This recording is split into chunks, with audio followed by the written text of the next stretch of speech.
emails Cory Booker initially disseminated were already cleared for release, but tonight he released more emails that were not cleared to try to right the wrong of the stunt earlier today. And they should have remained confidential. Joining me now for reaction, Saul Weisenberg. He's on vacation. I'm glad you came back, Saul, former deputy independent counsel, the Bill Clinton Whitewater investigations, and Scott Bolden, a Democratic strategist, attorney, and always Spartacus to me. Hi, Scott. I don't know if that's a compliment. Yeah, why not, man? How are you? I'm glad you didn't put my picture up there and all the things. It was Cory Booker instead, right? I'm more handsome than him anyway. You know it. You know that's true. All right, what do you make of today? Well, I think there's a lot of theatrics, but let's be real clear. He violated the clearance issue on Wednesday because he used the document to cross-examine Kavanaugh. And so whether he knew it was cleared or not cleared, the bottom line is, why were these documents marked confidential?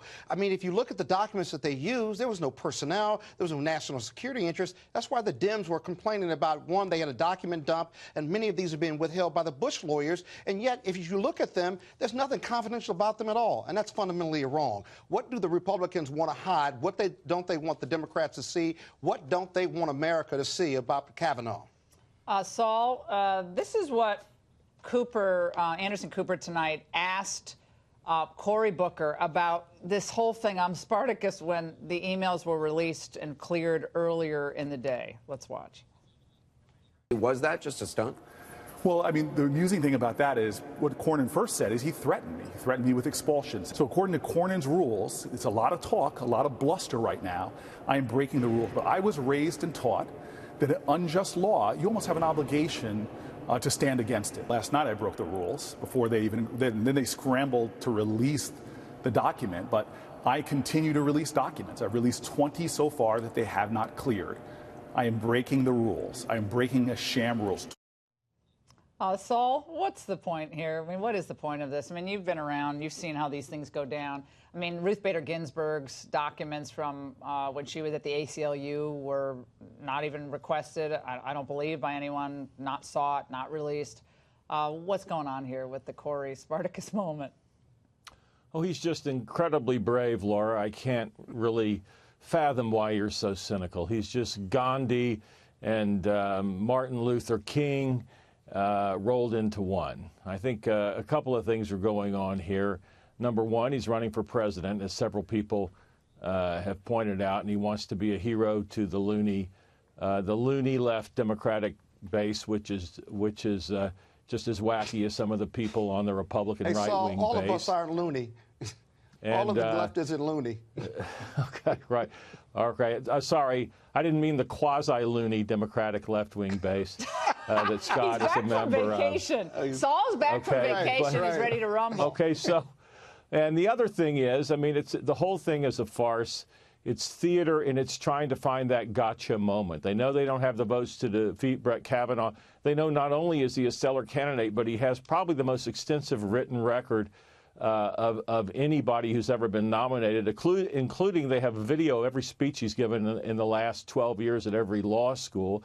So they're looking for the gotcha moment, and that's what's going on. And it's sad. It is a spectacle, and it's pathetic, and I hope it hurts them. There was one moment, very brief, from Kamala Harris where she referenced the Constitution in an interesting way. Let's watch. It means rights that are protected by the Constitution, even if they're not specifically mentioned in the Constitution. Right. So they're not in that book that you carry. The book that you can't. I mean, it's just kind of a cavalier reference. Okay, and again, another. Well, I don't think it's cavalier. I think there was a part of that video that before that should have been led up to that, because I can't tell exactly what she was talking about. But my point is, it's all an auditioning for 2020. All of them pretty much either have said they're not going to vote. They've already said they're not going to vote, most of them, for him. They've already said he's going to be confirmed. Then why not turn over the documents then? Because if it's the most documented paper trail we've had of any nominee, then turn it over then. Let the American people know. I don't think the Democrats think they can stop him, but I do think they want to flesh out where he is. And because of his paper trail, the Republicans are hiding these documents. Put the documents out there and let America judge, and let the Democrats cross-examine him on it. What are the Republicans so afraid of? I think What's the rush? I think the Democrats are afraid of the fact that they have this guy up there who's one of the smart. I've known him for 30 years, full disclosure.